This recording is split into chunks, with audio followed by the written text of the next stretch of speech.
నాకు ఫస్ట్ నేను తాగిన షేకు డేట్ నాకు ఇప్పుడు గుర్తుంది. అది ఎప్పుడంటే జనవరి 29, 2025. ఆ రోజు నేను తాగిన ఫ్రెష్ షేకు నేను ఇప్పటికీ ఏ రోజు కూడా ఆపలేదు. ఓకే. అండ్ నాకున్న ఈ యొక్క ఎలా అంటే నాకున్న ఈ యొక్క అండర్స్టాండింగ్ లోనే నేను ఎప్పుడు అంటే ఈ యొక్క షేక్ని కానీ ఎక్కడికైనా వెళ్ళినా కానీ ఏదైనా ఊరు వెళ్ళినా కానీ ఓకే నేను ఎక్కడా దీన్ని అనేది షేక్ని ఆపడం అనేది ఎక్కడా లేదు. ఓకే, అది నా యొక్క రిజల్ట్స్. సేమ్ టైం నాతో పాటు నేను ఈ కమ్యూనిటీకి ఎందుకు ఇంత బాగా కనెక్ట్ అయి ఉన్నానంటే మా అమ్మగారి రిజల్ట్. ఓకే, మా అమ్మగారికి గ్యాస్ట్రిక్ ప్రాబ్లం ఎక్కువగా ఉండడం వల్ల ఈ డైలీ ఏ అయితే సెషన్స్ మనం వింటున్నామో మార్నింగ్ అవేర్నెస్ టాపిక్స్, ఆ టాపిక్ లో వినడం వల్ల నేను వచ్చిన బ్యాక్ పెయిన్ కి విత్ ఇన్ 1 month లోనే నాకు ఆ బ్యాక్ పెయిన్ అనేది కొంచెం కంట్రోల్ అయింది. అండ్ దాని తర్వాత నేను వెయిట్ లాస్ అవ్వడం స్టార్ట్ చేశాను. ఓకే, 2 times షేక్ తీసుకున్నాను, వెయిట్ లాస్ తగ్గాను. ఓకే సార్, గోపి సార్ ఒకసారి స్పాట్లైట్ చేయరా సార్ నాది? Okay, thank you. సో ఎక్కడైతే నేను ఈ వెయిట్ లాస్ అయ్యే ప్రాసెస్లో ఫస్ట్ మంత్లో 8.5 kilos తగ్గాను, సెకండ్ మంత్లోనే దాదాపు 7.5 kilos తగ్గాను. ఈ ప్రాసెస్లోనే డైలీ అవేర్నెస్ సెషన్స్ వినడం వల్ల మా అమ్మగారు గ్యాస్ ప్రాబ్లంతో విపరీతంగా ఇబ్బంది పడుతున్నారు. ఓకే, ఆ గ్యాస్ ప్రాబ్లం ఎలా కంట్రోల్ చేసుకోవాలి? ఆమెకి అన్నం తింటే అరగదు. ఓకే, తింటే అరగదు, నైట్ వామిటింగ్లు అవుతాయి. ఒకవేళ టాబ్లెట్ వేసుకోకపోయినా పప్పు తిన్నా కానీ ఏదైనా కైండ్ ఆఫ్ బాయిల్డ్ ఎగ్ తిన్నా కానీ అంత ఇబ్బంది పడుతూ ఉండేవారు మా అమ్మగారు. ఏదైనా ఎసిడిటీ ఐటమ్స్ తిన్నా కానీ అసలు నైట్ నిద్రపోయేవాళ్ళు కాదు. ఓకే, నెక్స్ట్ డే మార్నింగ్ అంతా పడుకొని ఉండేవాళ్ళు, బాగా పెయిన్స్ వచ్చాయి. అలాంటి సిచ్యువేషన్ ఉన్న మా అమ్మగారికి ఈ యొక్క afresh with aloe concentrate, okay, ఈ 2 సెషన్స్ లో చెప్పింది వినడం వల్ల మా యొక్క కోచ్తో మాట్లాడుకొని అది మా అమ్మగారికి ఇవ్వడం వల్ల ఆమె 3 months యూజ్ చేశారు. సో మిరాకిల్ గా ఆమెకి 3 months లోనే గ్యాస్ ప్రాబ్లం అనేది కంట్రోల్ అయిపోయింది.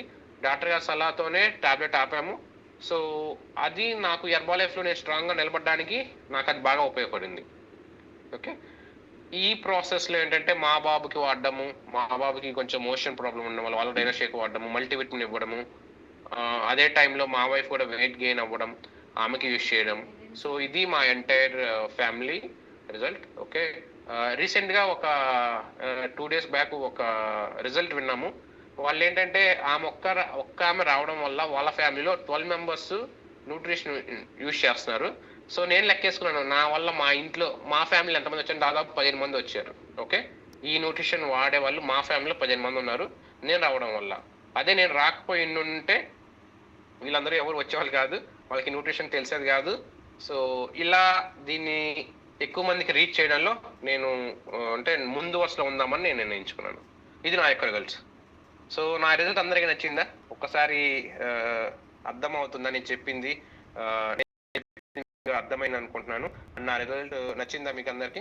సో మీరు కూడా ఎవరైతే కొత్త కోచెస్ ఉన్నారో వాళ్ళు మీ యొక్క ఫ్యామిలీస్ లో వాళ్ళకి ఎలా అంటే మనం ఒక డాక్టర్స్ కాదు, మనం వెల్నెస్ కోచెస్మే, బట్ మనం వాళ్ళ లైఫ్ లో ఒక చిన్న చేంజ్ తీసుకొచ్చినా కానీ ఇది కొన్ని వందల వేల మంది ఫ్యామిలీస్ కూడా ఉపయోగపడుతుంది. సో ఇది నేను ఒక్కరిని మొదలు పెట్టాను, మా ఫ్యామిలీలో 10 మంది యూజ్ చేశారు. దాదాపు ఇప్పటి వరకు నేను ఒక 100 మంది ఫ్యామిలీస్ కి హెల్ప్ చేశాను. నేను వచ్చి 1 year అవుతుంది, కరెక్ట్గా 100 మంది ఫ్యామిలీస్కి హెల్ప్ చేశాను. సో అది నాకు చాలా హ్యాపీగా, నేను 10 years సాఫ్ట్వేర్ జాబ్ చేసి నేను జాబ్ చేసి నేను ఏం చేసిన మనీ దానికన్నా ఈ 1 year నాకు వచ్చిన ఇన్కమే నాకు చాలా హ్యాపీగా ఉంటుంది. సో ఇదైతే నేను చాలా హ్యాపీగా చెప్పగలుగుతున్నాను. So coming to the basic training, ఇప్పుడు బేసిక్ ట్రైనింగ్ లోకి వస్తే, సో ఇక్కడ ఎంతమంది కొత్త కోచెస్ ఉన్నారు ఒక్కసారి హ్యాండ్ రైజ్ చేస్తారా? నిన్నే మేము కోచ్ యాక్షన్ తీసుకున్నాము, లేదా ఒక 1 month లోనే, లాస్ట్ 1 month లో మేము కోచ్ యాక్షన్ తీసుకున్నాము అన్న వాళ్ళు?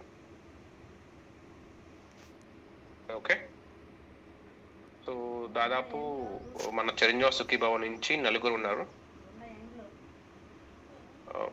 సార్ ఒకసారి సుమలత మేడం గారికి కెమెరా ఆన్ చేసి ఒకసారి అన్మ్యూట్ చేస్తారా? సో మిగిలిన 3 కెమెరా ఆన్ చేసుకోవాలి, ఓన్లీ సుమలత మేడం గారికి ఒకసారి ఎవరా? కోడ్ కూడా లేదు.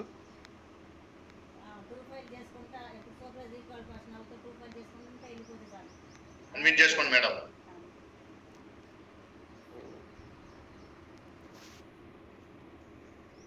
హలో, హాయ్ మేడం, ఒకసారి కెమెరా ఆన్ చేసుకోవడం పాసిబుల్ అవుతుంది madam? Good evening sir. Good evening madam. Yes madam, ఏ ఊరు నుంచి మాట్లాడుతున్నారు మేడం? తెలుసుకోవచ్చా మీ పేరు? అండి, నా పేరు సుమలత, నేను చిలకలూరుపేట నుంచి మాట్లాడుతున్నాను. ఓకే. మీ కోచ్ నేమ్ మేడం? వచ్చి అమర గోపీనాథ్. ఓకే. సో మీరు ఈ కమ్యూనిటీకి ఎందుకు వచ్చారు మేడం? కోచ్ ఆఫ్ ఎందుకు తీసుకున్నారు? మీరు ఎలా ఇంట్రొడ్యూస్ అయ్యారు? ఒక 1 మినిట్‌లో చెప్పగలరా? నేను మా అత్తయ్య రిజల్ట్ చూసి నేను వచ్చానండి. ఫస్ట్ మా అత్తయ్య వాడారు. మా ఓకే. అత్తయ్య దానివల్ల నేను వచ్చానండి. ఇప్పుడే ఫస్ట్ టైం నేను అసలు చెప్పటం. పర్లేదు మేడం. మేము డైలీ మీతో మాట్లాడిస్తా ఉంటాము. ఇబ్బంది లేదు. ఓకే. నేను షాప్‌లో ఉంటాను. ఓకే. కొంచెం కంగారుగా ఉంది. పర్లేదు మేడం. ఓకే. మనందరం ఒక ఫ్యామిలీ టైప్. అంటే ఒక ఫ్యామిలీ లాగా. సో నేను మీకన్నా ఫస్ట్ ఎక్కువ భయపడతాను. ఒక ఆడవాళ్ళతో, స్పెషల్‌గా ఆడవాళ్ళతో మాట్లాడడానికి చాలా భయపడతాను. నాకెందుకులే తలకాయ నొప్పి, వాళ్ళు ఏమనుకుంటారనే మైండ్ సెట్‌తో ఉండేవాడిని. సో ఇప్పుడైతే ఎవరితో పడితే వాళ్ళకి నా యొక్క రిజల్ట్ పాంప్లెట్ ఇవ్వడానికి నేను చాలా హ్యాపీగా ఉంటాను మేడం. అలా ఇవ్వడం నాకు చాలా ఇష్టం. చాలా ఇంట్రెస్ట్. నా వల్ల వాళ్ళకేమైనా ఉపయోగపడుతదేమో అనే మైండ్ సెట్‌తో ఉంటాను.